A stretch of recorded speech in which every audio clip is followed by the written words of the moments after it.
Yeah, that's it, exactly. And these are little machines. There's this idea of a simple cell. There's nothing simple about it. And here's the thing with that. They themselves are counting on faith. Yes. They have a faith. And now, the Flaming Sword.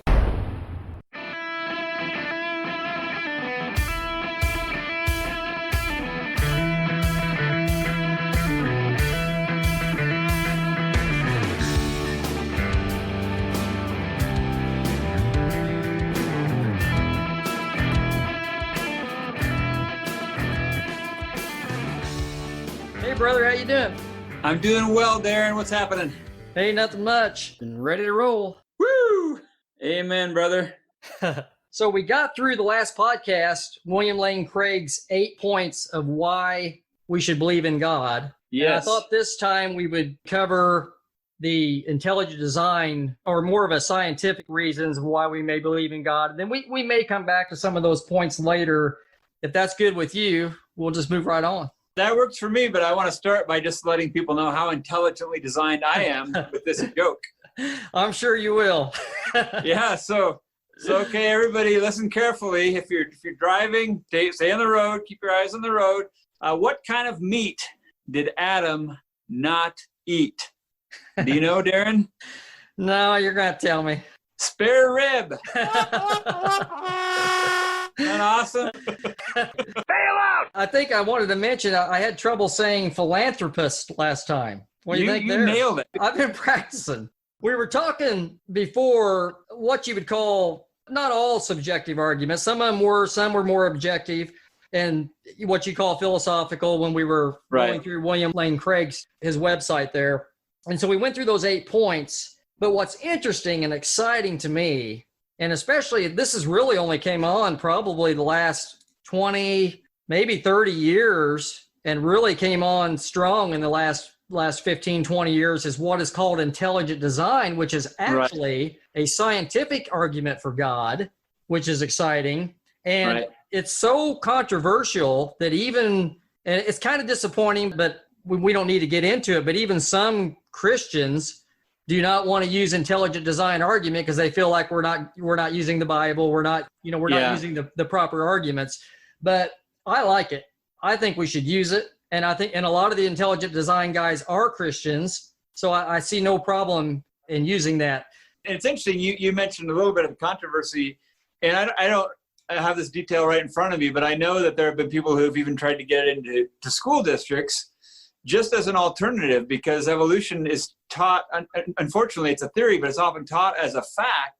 And so even when people have just tried to introduce this idea, not even talking about Jesus, not talking about a personal God, but just saying there's good evidence that there is an intelligent designer behind all this, even that hasn't been allowed to be taught, which, and there shouldn't be a problem with that if people are really open to varying ideas and creation. Absolutely. Well, there's a fellow by the name of Michael Behe. He's one of the top guys in intelligent design. He is a biochemist, so he is a scientist. And I got a clip here I'm going to play, and on the other side of the clip, it's really just his testimony, but I think it's good because he'll say a few things and we can talk about it. Sounds good. Every living thing in the world is made of cells. Microbes are single-celled organisms. Advanced life forms have trillions of cells. Inside a cell is a bustling operation of interconnected molecular machinery so sophisticated it would put any modern high-tech factory to shame. This intricate machinery is what gives the cell its remarkable abilities to process energy, execute genetic instructions, and replicate, all with unbelievable efficiency. I'm a biochemist, a scientist who studies the molecules of life. There's never been a more exciting time to be a life scientist. This is a golden age of discovery in molecular biology. Stunning breakthroughs in our understanding of the most fundamental unit of life, the cell, have been coming faster and faster.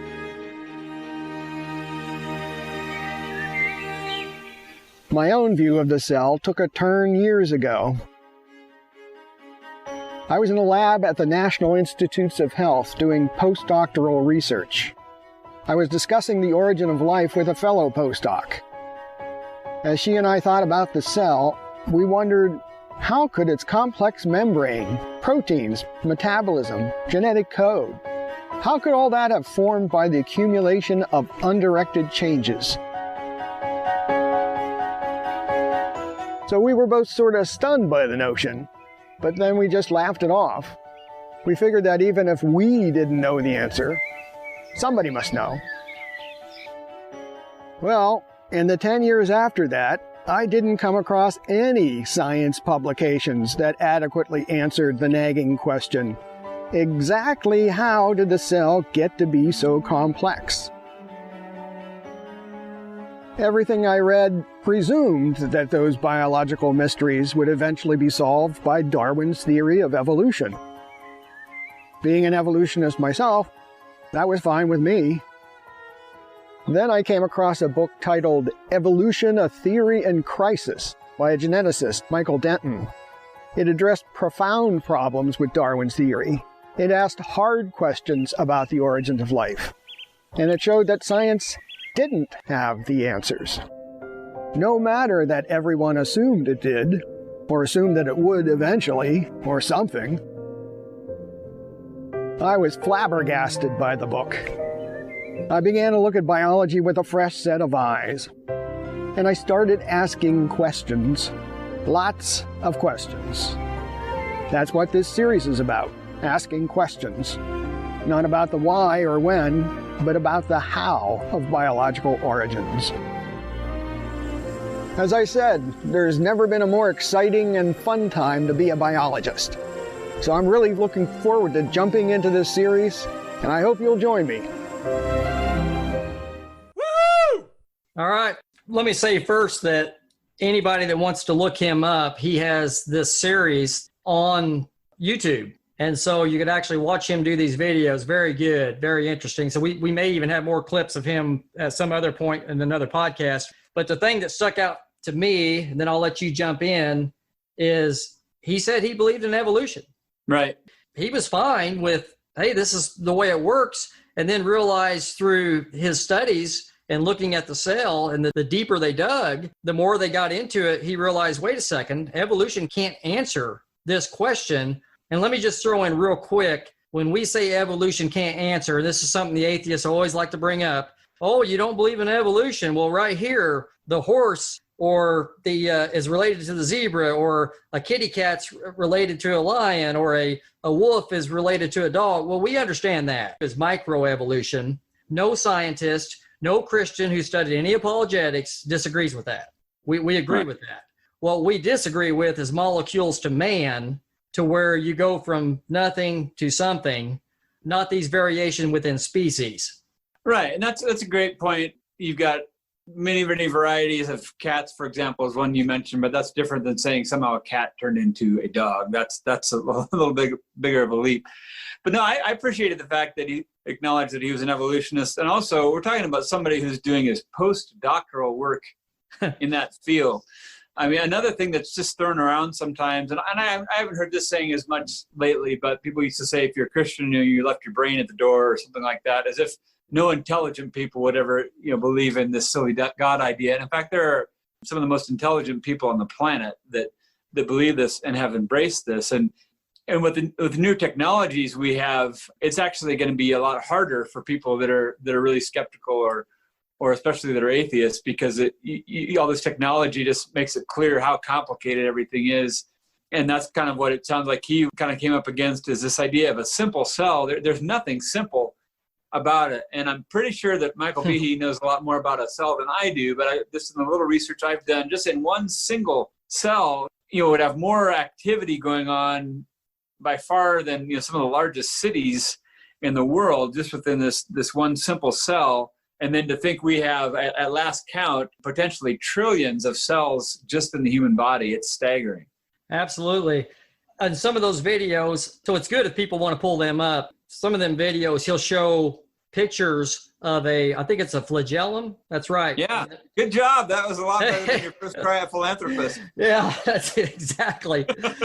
And these are little machines. It's got a tail, and it's got gears and really is like a little machine. It's amazing. And when they dig down in that, no one can explain that. And the thing is the scientists who believe in evolution, who disregard that totally, they still may be in the majority, but I'm seeing where that's starting to shift a little. There's some people kind of coming out of that and saying, look, this just isn't working anymore. There's holes in this theory, and intelligent design seems to be gaining some traction. And I don't know why it wouldn't. Well, we know there's spiritual reasons why it wouldn't, but just from a scientific standpoint, they just dig deeper and deeper, and you got those little flagellum, and there they are, those little machines, and they can't explain it. And I think what Behe has said is you take that thing apart, it's not going to put itself back together, and it couldn't have put itself together. Right. That is a huge point that I wanted to make while you were talking there, is that one of the things people might not realize about evolution is, in order for it to work correctly, to make it specific to this example, all those parts have to be there and functioning at the same time. Where in evolution, you would have to start with one part and then over a period of time add another part and add another part, but that's not what happened. And that is a huge problem for evolutionists. Well, you got anything else on because we just want to introduce people to intelligent design, and I definitely want to encourage people to look up guys like Michael Behe. There's another guy that's really good, Stephen Meyer. Yeah. He's on top of it. He's got some videos.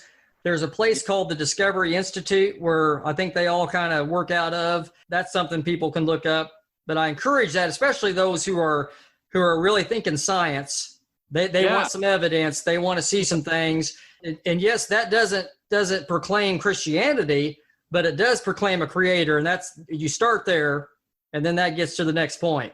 Yeah, and I think I do have a couple things to add that are just kind of fun, and because I've had to do some studying on this here and there, and just to see how amazing the intelligence is behind a lot of this. Within a single cell, again, just the amount of information, if you could somehow take the information in a single cell and write it out like we might think of, maybe nobody uses hard copy encyclopedias anymore, but if you could think of that, I mean, just the amount of volumes of information in just one cell is staggering.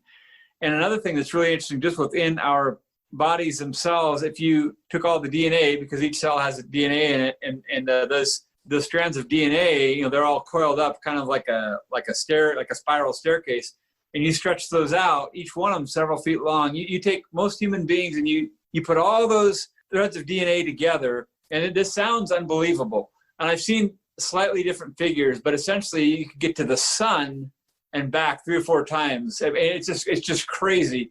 And just to see all the intricate work that God has done, even within just our bodies alone, and to think that somehow time and chance just created that.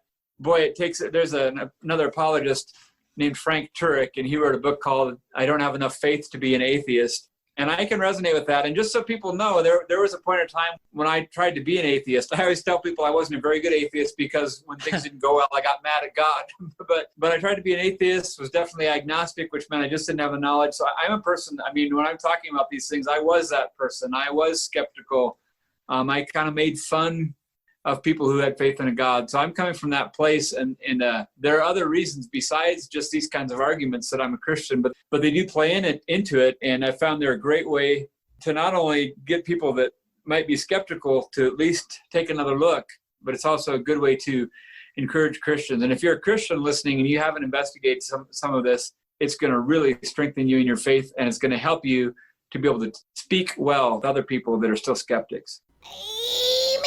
Yeah, that's excellent, brother. It actually made me think a little bit more. Well, first of all, and that's hard to do. Hey, I do think sometimes. First of all, I got to so that's documented, like the DNA. Yeah, just crazy. So even atheist scientists would agree. Yes, that's true. Yeah, that's nuts. But you were talking about that you tried to be an atheist and it didn't work out very good, and I think that's good. Because I think it's good from another perspective, because I think Christians are often accused of, well, you grew up a Christian. Right. It's whatever your mom and dad taught you. And yes, we're not naive. Somebody grows up over in India, they're going to be exposed to Hinduism. someone, even in your area and around Utah, there's going to be more Mormon exposure. Yes. So it's very highly likely that from a religious perspective, if someone has a parent that believes something and they teach that to their kids, that initially, yes, they're going to trust their parents. They're going to trust what they're taught. So we're not naive to say that that doesn't happen. But at the same time, what we do know is that people who are raised that, sometimes they go atheist. Sometimes they're raised as a Christian. And so you're showing from the opposite perspective as an atheist who said, look, this isn't working, that there has to be a creator. Yeah.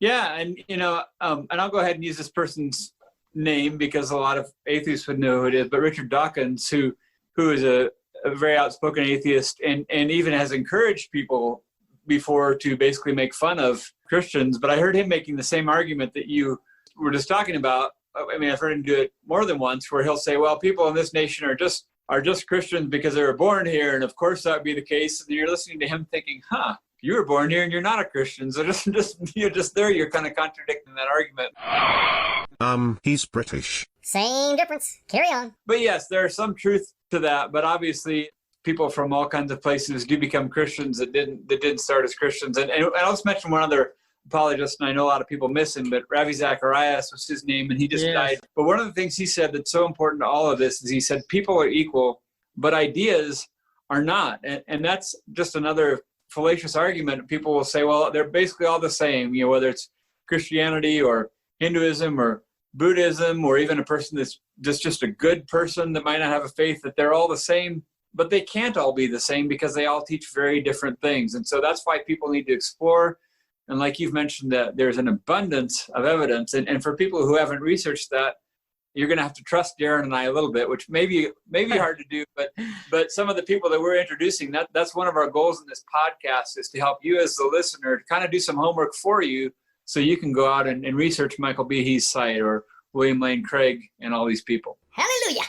Absolutely. We're getting close here to wrapping this one up. And next time, what we're going to discuss is we're going to try to get into the scriptures. Why Christianity, evidences for Christianity from the scriptures, evidence for the scriptures themselves, which you're going to talk about. We may even have a guest coming up soon, maybe even on this next one, we'll have to see. But what I wanted to say there at the end, you mentioned Frank Turek, and he wrote that book, I Don't Have Enough Faith to Be an Atheist. And I just think that's tremendous. And I understand the atheists poo-poo that, and they're like, oh, it's not about faith. If you say you have to have faith and you don't have enough evidence. And here's the thing with that. They themselves are counting on faith. Yes. They have a faith that nothing created all this. Or like some of the atheists, what I call new atheists today, they'll just say something like, if they disagree that God created, that first they'll give the argument, well, there's not enough evidence for God. I've got to have this evidence. And then when you ask them, well, then how did we get here? They're being bold now by saying, I don't know. And I'm thinking, oh, so your faith is, I don't know. And my faith is, I believe in God. To me, that's just, well, it's nuts. And I understand maybe where they're coming from, especially if they've never been exposed to some of the arguments. But some of these guys, they've heard all the arguments. They're become experts in their little debates, and they still hold on to that and say, well, I just don't know. I'm waiting on more evidence. I thought maybe you'd comment on that real quick, and we'll wrap this up.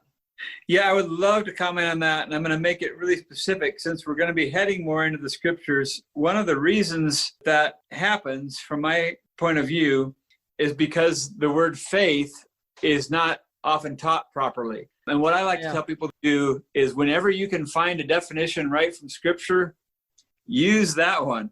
And so one of the reasons that scientists tend to think, well, it's either science or it's either reason or it's faith, is because they don't have the biblical understanding of faith. So here is, and I know we're going to head into this more next time, but a specific biblical definition of faith. And if we have this correct definition, we're not going to see this line between faith and reason, or faith and science. It's from Hebrews chapter 11, verse 1. Now faith is confidence in what we hope for and assurance about what we do not see. This is what the ancients were commended for. So having faith as a Christian is not a leap into a chasm, just kind of hoping it's true. And I can honestly say that even though there are a variety of reasons why I'm a Christian, that if there were not evidence for it, I would chuck the whole thing, because why would we want to stake our lives on something that's not Exactly. I'm a natural skeptic, and that's part of the reason I enjoy apologetics. And if there was no evidence, if it wasn't overwhelming evidence, I would be right on the atheist side. There's no doubt. Yeah. All right. Thanks, brother. You bet. She combs her hair as she looks in the mirror, prepares herself for the day ahead. To the well to get some water. You never know what a day will bring.